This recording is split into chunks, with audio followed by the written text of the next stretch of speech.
అందరికీ హృదయపూర్వక నమస్కారాలు. వన మహోత్సవ కార్యక్రమాన్ని అందరూ సామాజిక బాధ్యతగా తీసుకోవాలని మనస్ఫూర్తిగా అభ్యర్థిస్తున్నాను. పర్యావరణ సమతుల్యత కోసం పచ్చదనాన్ని పెంచాలి అనేది ఎన్డీఏ కూటమి ప్రభుత్వ లక్ష్యం. 29% ఉన్న పచ్చదనం 50% తీసుకెళ్లాలి లక్ష్యంగా పనిచేస్తున్నాం. ఈ వన మహోత్సవ కార్యక్రమంలో మరొక ముఖ్య విషయం, వృక్ష జాతుల ఎంపిక చాలా కీలకం. అవి స్వదేశీ వృక్ష జాతులను ఎంపిక చేసుకోవటం చాలా అవసరం. స్థానిక వృక్ష జాతులు నాటడం ద్వారా జీవ వైవిధ్యాన్ని, నేల ఆరోగ్యాన్ని మరియు పర్యావరణం మరియు మానవ ఆరోగ్యాన్ని కాపాడిన వాళ్ళు అవుతాం. అందుకే దేశవాళీ చెట్లు పెంచడం చాలా అవసరం. మన దేశ భూ వాతావరణ జీవ వైవిధ్యాన్ని ముప్పు కలిగించే అన్య దేశ జాతుల్ని నాటడం మనందరం మానుకోవాలి. చూడటానికి మొక్క ఆకర్షణీయంగా ఉంది, మొక్క నాటితే ఏపుగా పెరిగిపోతుంది, నిర్వహణ ఖర్చులు అని చెప్పి ఎవెన్యూ ప్లాంటేషన్ పేరు మీద గత దశాబ్ద కాలంలో అన్య దేశ వృక్ష జాతులైన కోనాకార్పస్, ఏడాకుల పాల, మడగాస్కర్ ఆల్మండ్, ఆస్ట్రేలియా తుమ్మ లాంటి వృక్ష జాతుల్ని విరివిగా నాటేశాం. వీటి మూలంగా పర్యావరణానికి ప్రయోజనం కంటే కూడా ఆరోగ్యం మీద, భూగర్భ జల సంపద మీద చాలా తీవ్ర ప్రభావం చూపుతూ ఉంది.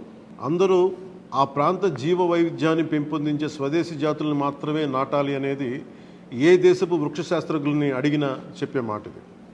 కానీ ఆ వాస్తవాన్ని విస్మరించి విదేశీయ మొక్కల మోసుతో రాష్ట్రమంతటా కోనాకార్పస్తో నింపేశారు. కోనాకార్పస్ అసలు మొదట పరిచయం చేసిన అరబ్ దేశాలే దాన్ని నిషేధించినాయి.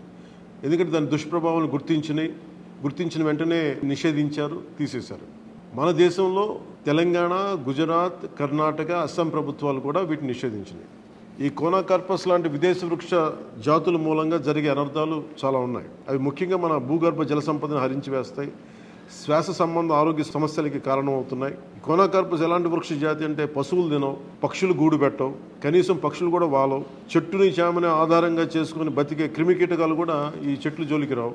పక్షులే దూరంగా ఉండే ఈ మొక్కల్ని మనం మోజులో పడి ఎందుకు వేయాలి అనేది కీలకమైన ప్రశ్న.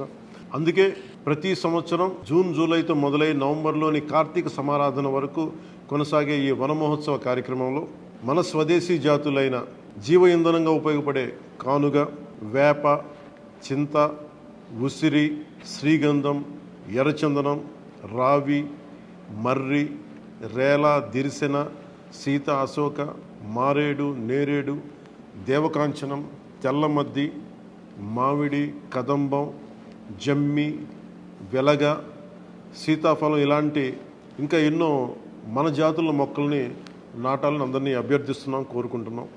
29% ఉన్న మన పచ్చదనాన్ని 50% తీసుకెళ్లే లక్ష్యంగా చంద్రబాబు నాయుడు గారి నాయకత్వంలో కూటమి ప్రభుత్వం పనిచేస్తుంది.